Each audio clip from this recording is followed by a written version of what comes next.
All this, however, was easily passed off as a communist rhetoric by the Masonic West. However, on October the 26th, 1986, the Sunday Express became the first Western newspaper to run a front-page story confirming the findings of the Indian and Soviet newspapers entitled AIDS Made in Lab Shop. The outbreak of AIDS has been linked to vaccine programs around the world.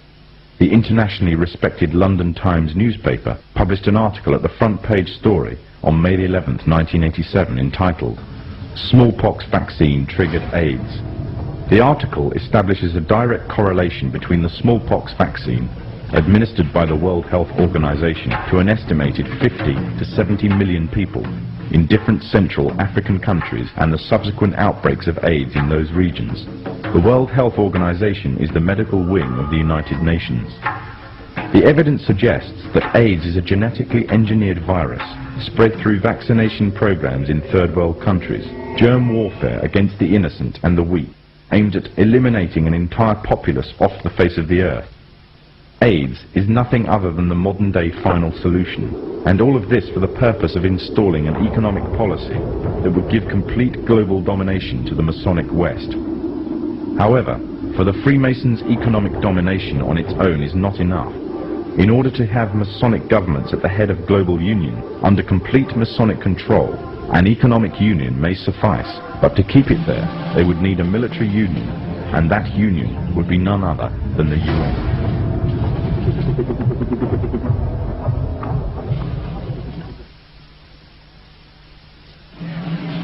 The United Nations is a general assembly of the majority of the nations of the world. Britain, France and America are already ranked within the 5 major powers of its Security Council, with the others being Russia and China. This means they have enough power to veto any motions passed. In December 1992, the President of the General Assembly declared that the UN must become a functional world parliament, and went on to say that the UN should be equipped with its own intelligence service. However, the UN has already attained military power. It operates its own army, an army that stood back while thousands of Muslims were killed by the Serbs in Bosnia, and instead implement an arms embargo that left the Muslims without any means of self-defense. When UN soldiers were sent to wage war against General Mohammed Farah Aidid during the months between June and October 1993, American helicopters fired on hospitals, houses and civilian crowds, killing hundreds of unarmed people. After an attack in which 71 died, the head of the UN mission, Admiral Jonathan Howe, said, "We knew what we were hitting. It was well planned." This was a clear breach of the Geneva Convention, but when the US military attorney was confronted on these points, his reply was that the Geneva Convention did not apply to the UN forces on the technicality that the UN is not the signatory to the convention. In other words, UN troops were free to commit any war crimes or atrocities they wanted and were above any law. In fact, the UN, far from bringing peace with it as it claims, instead has spread corruption in the land, leaving a trail of death and destruction wherever it has gone. Days of the Cold War, the very existence of the Soviet Union meant that the Freemasons' path to a global government would take time. Now that communism has been destroyed, it seems that the Freemasons can at last use the UN to achieve their goals of a global government, therefore having the entire world at their grasp with none to stand in their way, or so they thought. For as the earth cries out because of the corruption and injustice they have spread over the land, through the agonizing centuries of their domination, the world is witnessing the reawakening of an old warrior. Now the Freemasons have another enemy to contend with, an enemy which they have thought that they have destroyed, an enemy that will never bow down to the evil and demonic plan of the Freemasons.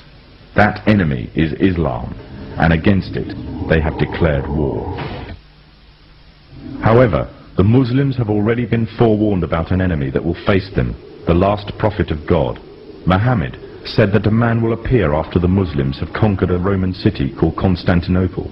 He will first appear as a tyrannical king, then he will be claimed to be a prophet, and finally he will claim to be the Lord God himself.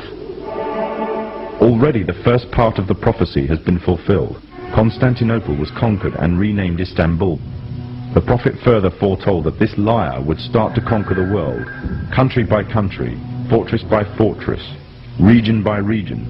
town by town, and no place will remain unscathed except the two holy cities of Mecca and Medina. He will possess powers to issue a command to the sky, and it will rain, and to the earth, and it will produce crops. He will call to a false religion, and bring something which resembles paradise and hell. But that which resembles paradise will in fact be hell, and that which resembles hell will in fact be paradise. He is the Dajjal, meaning impostor, and he will be born with one eye, and your Lord is not one-eyed. It is also known that before the appearance of the Dajjal, a group of people will pave the way, setting up a system to prepare the world for his arrival. In other words, these forerunner to the Dajjal and their system will bear all the characteristics of the Dajjal, and he will be the final embodiment of these in human form. The forerunners to the Dajjal are none other than the Freemasons. The one eye is one of the ways to recognize the Dajjal. The one eye is the symbol of the Freemasons. It is part of their beliefs and is taken from ancient Egyptian mythology. In their ideology, it represents the supreme being, sometimes referred to as the great architect of the universe. The scholars of Islam say that the similitude of the Dajjal is that of the Pharaoh who tarried with the prophet Moses. The Pharaoh was a tyrannical leader who elevated himself in status and declared himself to be God. He used magicians to create illusions and fool the people, and oppressed all who did not conform to his false religion. Today the Freemasons weave another kind of magic. The illusions they create take the form of hidden or openly propagated messages in films, televisions, cartoons, music, and all the other cogs in their well-oiled media machine. And this same media machine has continuously been put into action to slander and destroy the character of Islam, following another trait of the Dajjal, who goes further and slanders God directly. The Dajjal is an oppressor to all who do not follow him. He will have powers to increase the land harvest or destroy it, depending whether the people follow him. Similarly, the Freemasonic West, through the World Bank, hold the third world nations to ransom if they do not act in accordance with their wishes. Abundance of IMF development loans are often used to ensnare such nations, and the unattainable interest payments keep them ensnared. They are forced to submit or face economic collapse and dire poverty. Another way in which the Dajjal will control the people, either deluding them or forcing them to submit, is by spreading disease. He will have the ability to spread disease or cure it, effectively playing God, and with this power he will delude many to his false religion. The Freemasons also play with people's lives in this manner. Evidence exists showing that many viruses have created or mutated in military labs and later used in experiments on human beings. And it has been established that AIDS is a man-made tool used to suit the purposes of Masonic West.